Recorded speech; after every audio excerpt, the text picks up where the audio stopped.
Nakikita nyo ba to mga kabro? Purong apoy. After ng apoy, tignan nyo kung nag-melt.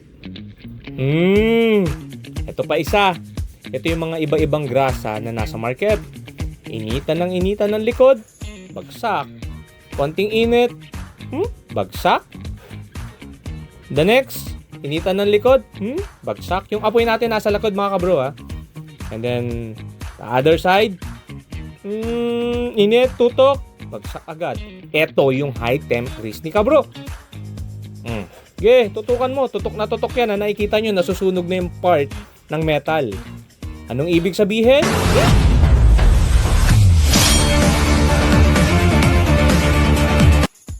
Mga kabro, ang pinapakita lang natin dito, the actual. Example mga kabro, ito yung mga grasa na nasa market. Diba? Kung mapapansin nyo, Nice.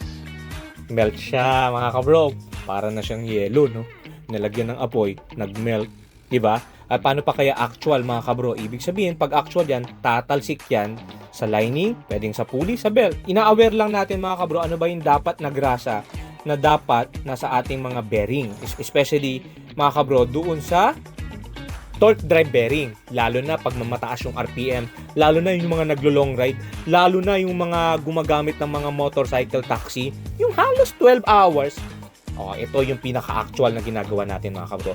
Tinututukan natin ng apoy, ng mainit na part, na kung saan tinitignan natin kung talaga bang magme-melt, talagang masusunog, or talaga bang mawawala yung grasa sa loob ng bearing nyo. Especially doon sa mga torque drive bearing, yung madalas iniinit.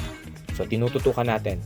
So, kung mapapansin natin mga kabro, hindi siya nagme-melt, hindi rin siya basta-basta nasusunog, at ito yung matindi. Tignan natin.